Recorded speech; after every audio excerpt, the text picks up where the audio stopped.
Welcome back. If you have not yet invited a friend, please take this great time to invite a friend and we explore some of the few things that were shared, that were requested. And once again, I have the guest here on Flash Show. Uh, just like I said, once again, reintroduce yourself so people liked you. Amen. Thank you so much. Sure. Hello again. I'm Sarah Sewaya. Like I said last time, I'm a mother of four and still counting. I'm a wife to one husband who is a man. And by the grace of God, I'm a preacher of the gospel. Thank Great. you. Oh, sure. Yeah, so we received a lot of feedback about the topic that we explored, and I have people who sent emails and phone calls, and they were requesting that if we can explore about the boy child,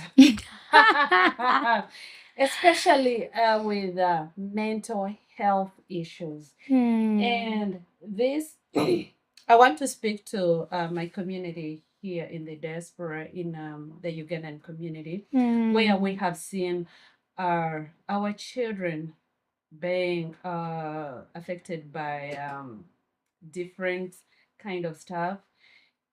And actually, to be specific, no, let me first leave out that specific part.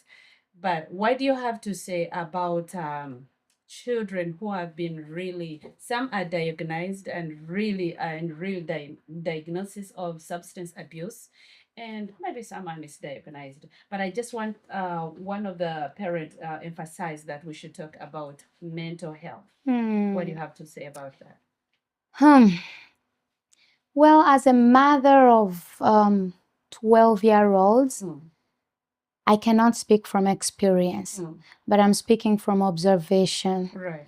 One thing I realize is that because when you are specific, speaking about people in the diaspora, that means immigrants. Yeah. Like last time, one of the challenges we see that we talked about was absence of parenting. We are parents, but we are not present in the lives of these children.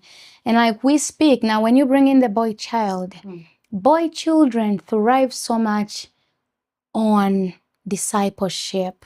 Who is there to disciple those children?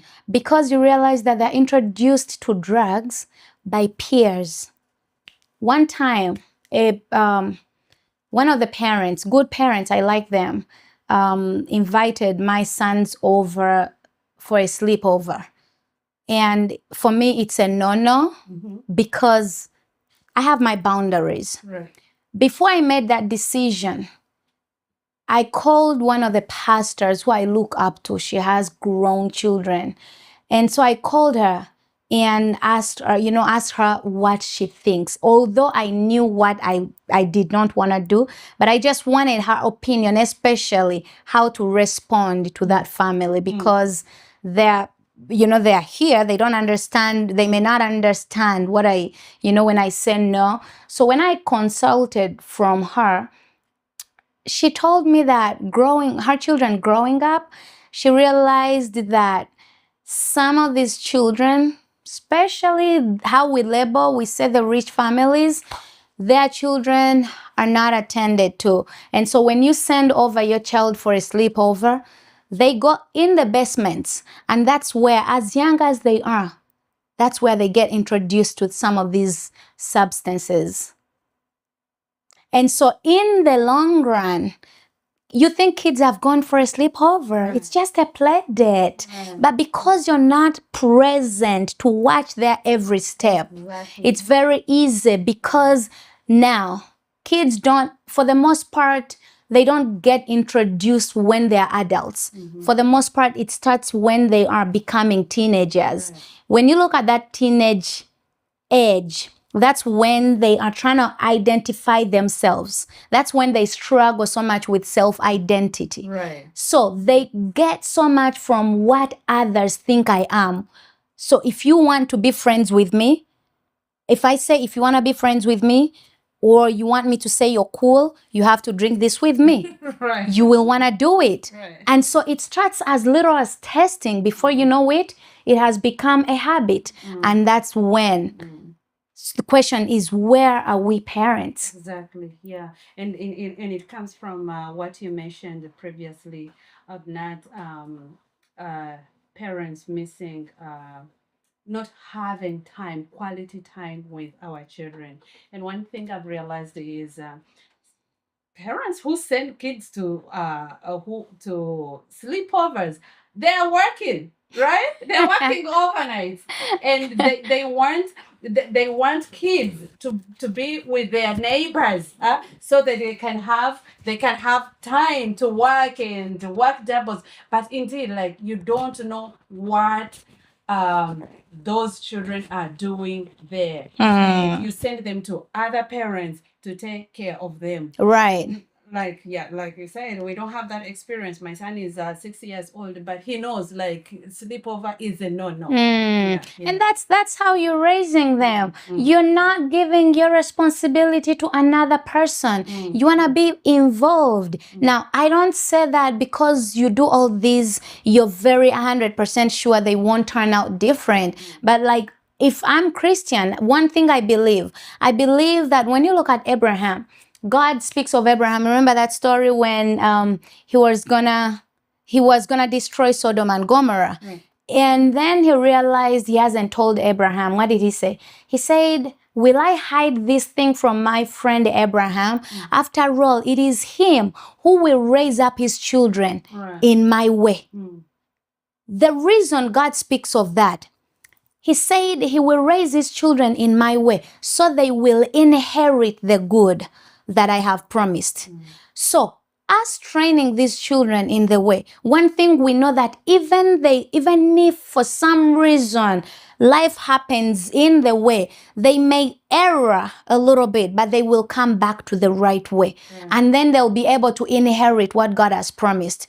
Because God has many promises, but it's not for everyone. It's for those who have walked in the way that has aligned itself in that place of occupying the land that God has given to them. And according to you, what could be the best way? Like, okay, when parents have failed to spend quality time with their children, what else can we do?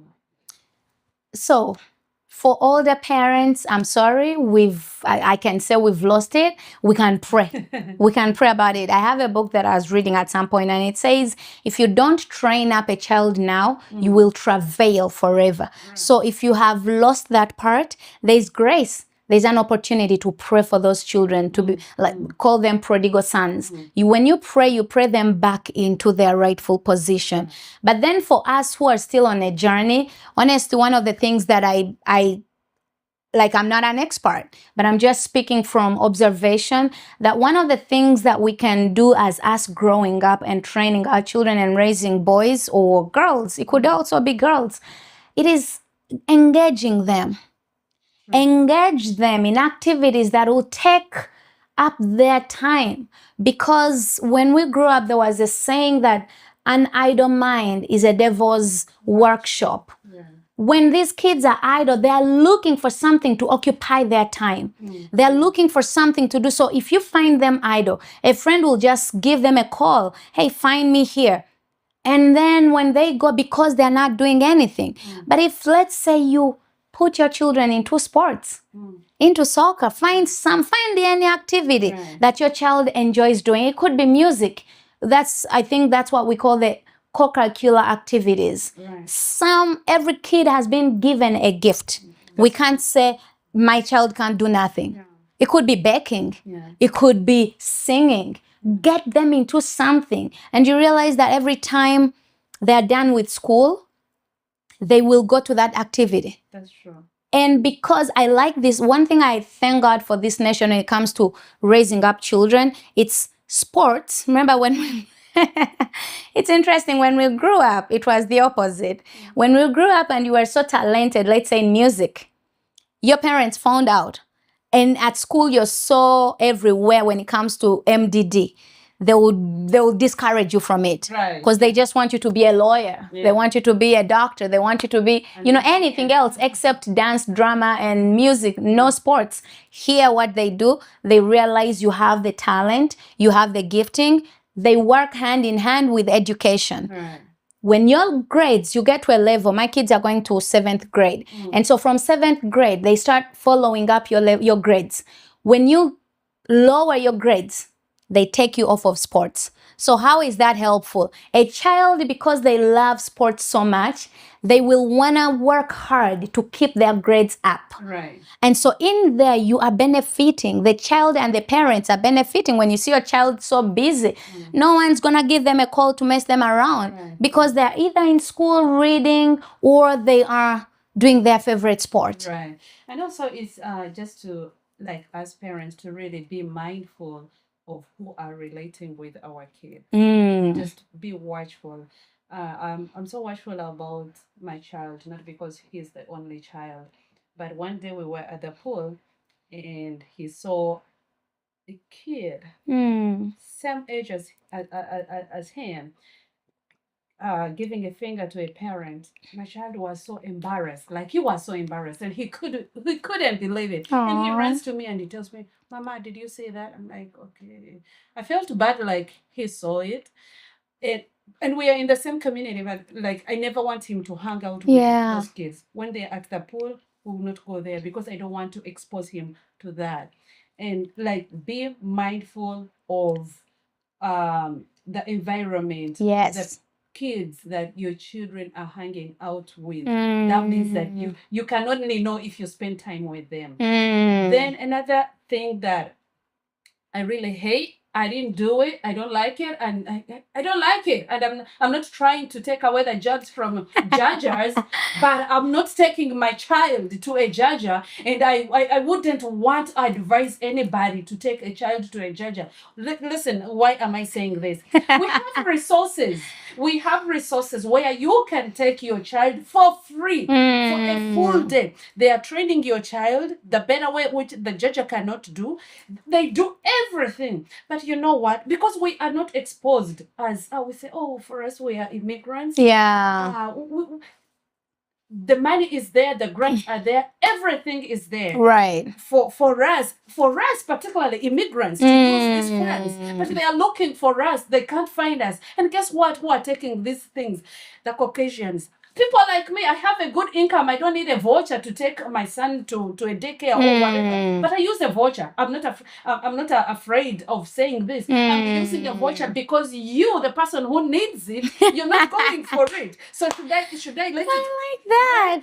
So I mean, let us come out, and use these programs. The programs are there. Yeah. Immigrants. Yeah. We are labeled as low income people. It's okay. Yes, it's okay. It might be true that we don't hit the target, but the resources are there. The resources are there. You're taking your child to a judge, all they do is watch Cocomelon or whatever, and they are not adding onto them. That's all they know. But take your child to daycare centers, and they get explored. They learn social skills. They learn different behaviors. We have boys and girls club. They have grants. These clubs, my dear, they have financial assistance. YMCA, they have financial assistance.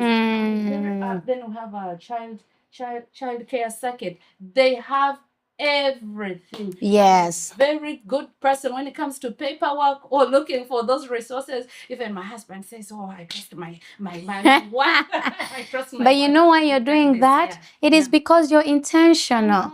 When these kids, my kids were young, they were 2 years, I had options of taking them to Jaja and no feelings, no nothing. It's not anything personal. We're just trying to, because everyone knows what works best for them, but the intentionality of a parent. When you leave grandmas, let's say they did their job raising their own children. So now you leave them with your children. They're tired. They're not going to run around with your children who are toddlers. Toddlers have so much energy.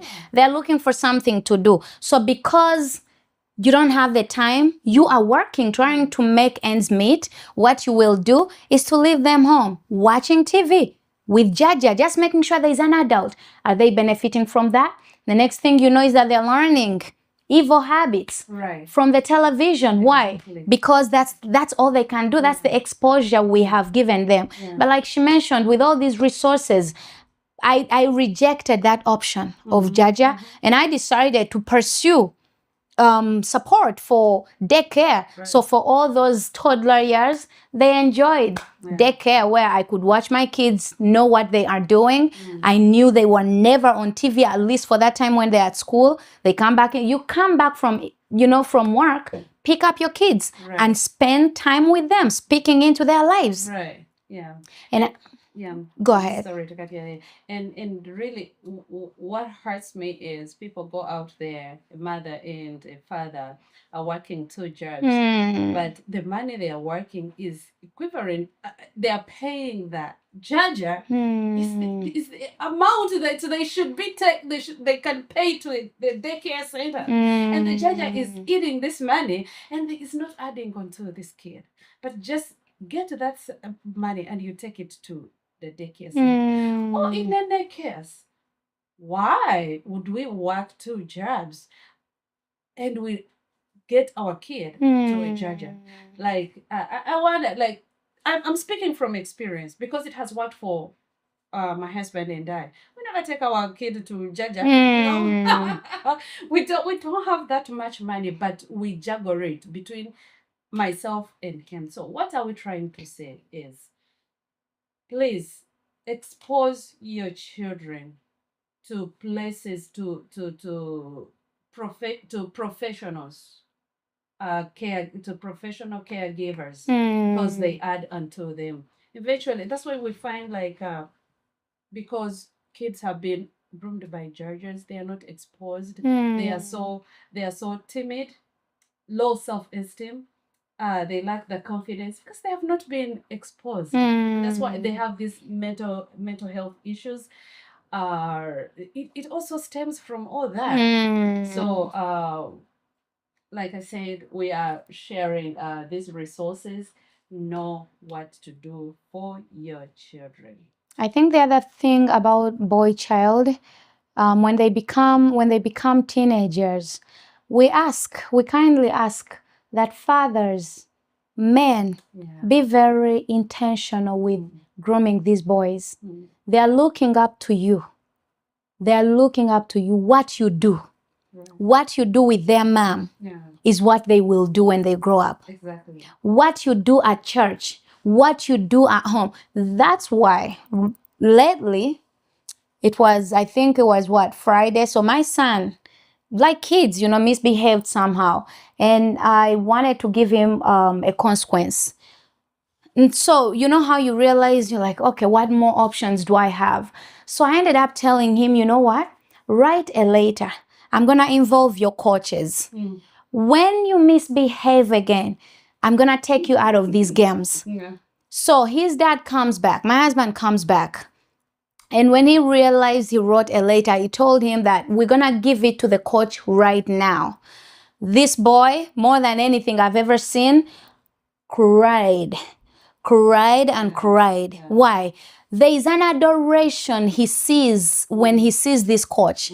And you know why? That's why I'm asking fathers. I know you guys are busy, but this, as a mother who has boys, I have seen and I have heard, boys are looking for father figures, for men who are going to do what they, if you get this boy, he loves soccer so much, and you play a little game, you don't have to be a professional. You just have to give him 30 minutes of your time, maybe in 2 weeks. Go play soccer with him. He will adore you. And in there, when you sit him down like, son, this is how men be. Trust me, they are going to hear and listen to those words. Because you're not just telling them what to do, but they feel you're doing something with them. The same adoration they put on these coaches. And that's one other thing we have to do as Christians. Raising a generation, we are going to have to pray. Because Jesus finds a multitude. And he saw them like sheep without a shepherd. And then he told his disciples that the harvest is plenty, but the laborers are few. Therefore, pray to the Father, the Lord of the harvest. Pray for laborers. Who are laborers? I see in parenting, I see laborers as nannies who keep our kids.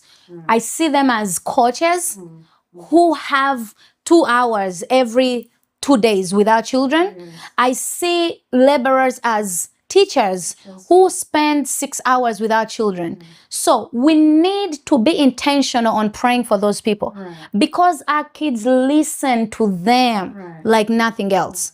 And so in that way of parenting, we are raising spiritually, we are backing them up, that God will touch their hearts, because we don't know what some of them are teaching our children.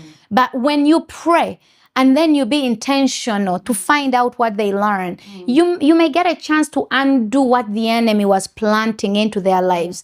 You can never know if you don't give them that time. That's when you realize at 18, you realize at 20 that he's a drug addict. He didn't start a drug addict. It started little by little, 1 sip, 2, 3, and then before you know it, it's over and beyond control. And actually, that's the part that parents have missed. Praying for your children. It's very, very, very vital. You might come out and you'll say that, oh, I've prayed this for this kid ever since he was in my tummy, but now look at this. It's not your role. It's God's role. What you have to do is to pray, and you leave everything out to God. Let me tell you, a child who has grown up in church is completely different. It doesn't matter, even though this kid grows up, this child, this boy or girl grows up and gets onto the street and begins selling her body. There was already a seed. There is a seed. There was a seed that has already been planted. It doesn't matter. This child at any time will keep remembering or will get back. There was another point that you mentioned about a missing parent in a life of a child. It is very, very, very vital. I really feel sorry for parents who have decided to say, okay, you know what, Mom, stay home, look after the kids as I go to work. Hey, man, it doesn't work like that, especially when it comes to parenting. 2 parents, you have to exist. And as this, I speak from experience. I've seen my son when the dad, for instance, the dad has been away for a month. You don't know how Nathaniel has behaved. Nathaniel has peed in the bed twice in the night. Huh? The following morning, he went to school, peed on himself. 8 years old. And I'm sure, I pray that he doesn't watch this. He will not watch it. So twice. He feels you're embarrassing him. Exactly. Twice in his clothes. Wow. 8-year-old. One day like this. Night, he did it. The morning at school, he did it. Why is it so? The father, the dad, was away for a month. You might not realize it, but when one parent is missing like this, especially when kids are used to seeing the parents together, it will impact them. Oh, it affects them so much. Absolutely. And I feel bad. I don't want to. It is so sensitive. I feel bad. I'm sorry for single mothers.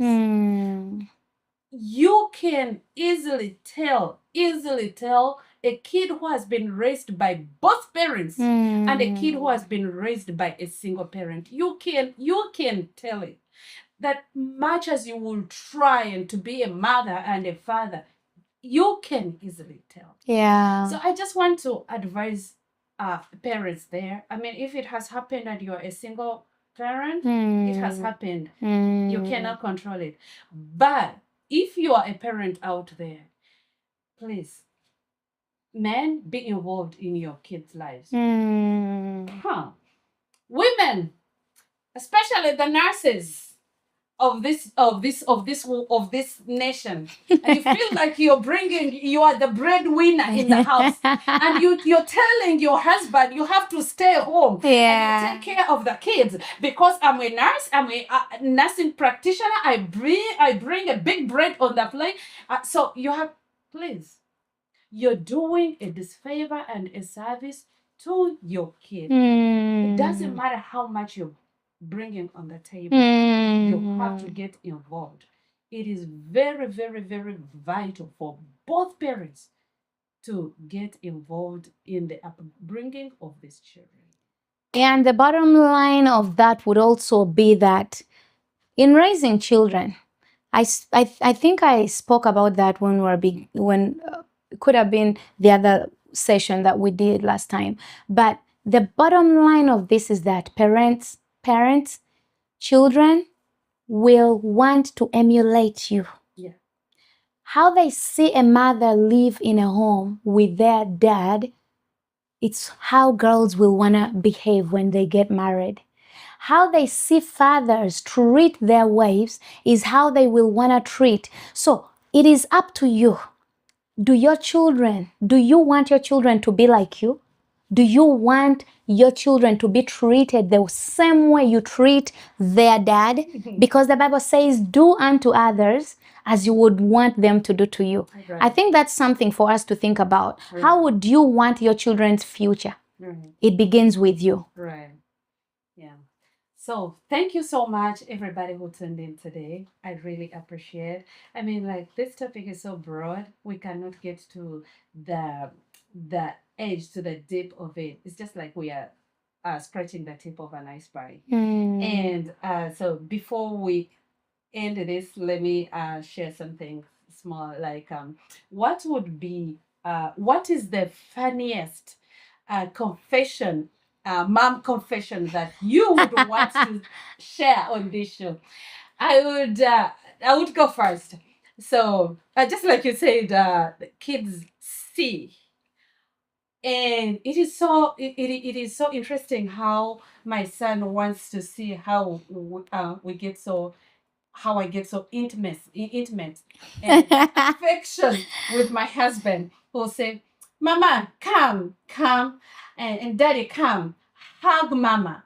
I want you to kiss." I have to confess here that I never kiss my husband when my son is watching, but he wants to see it.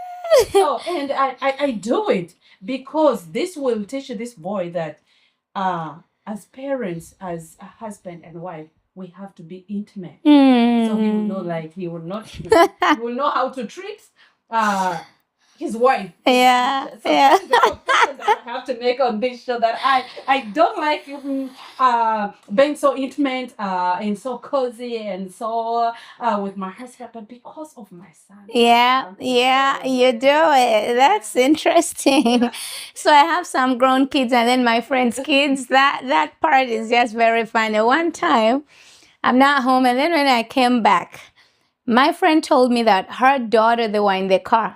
Her daughter told her she never wanted to marry an African man. And so her mom asked why, and she says, "Cause you guys, I don't see you guys." I don't. So, but on the other note, I remember one time it was our anniversary. And I think on this show people don't know. So my husband, I got married when I already had kids. I already had my children. So my husband came into their lives, but they love. I see that they longed so much to see this intimacy between their mom and a man. And so my sons, interestingly, I'm getting ready to surprise him. It was our anniversary. I think that's 2 years ago. And it's interesting how one of the most serious boys takes the camera and starts taking the video. When he came back, I saw dressed and nice and blah, blah. And so he just, one thing he was waiting for is that kiss. So when you say that, I'm laughing. You know, it's just so interesting. But I don't know if I guess that's the confession, but on the other part, the funny or the interesting part about parenting for me that I can confess is that I was a tomboy then, but I see much of a tomboy in me, being a boy mom and also with an adventurous girl, that in order to enjoy parenting in this nation, I had to learn how to ride a bicycle. Wow. I had to learn how to do ice skating, and I had to learn how to do roller skating. Nothing. I'm not ready to learn, just to enjoy it with my children. And they love it. Those activities we do together, and then we have time. We have fun. All right. Yeah. So thank you so much, people who tuned in. We appreciate it. And just to appreciate the sponsors, Still Kitchen K6 for all your local foods, especially my African people or even Caucasians. Recently, Caucasian community has been diving into the African food. So don't look any other further. They do catering for baby showers, big weddings, whatever, conferences, whatever, office parties. Divine Sense, God bless you. Thank you so much. So this has been your very own Flavia Care. Stay blessed.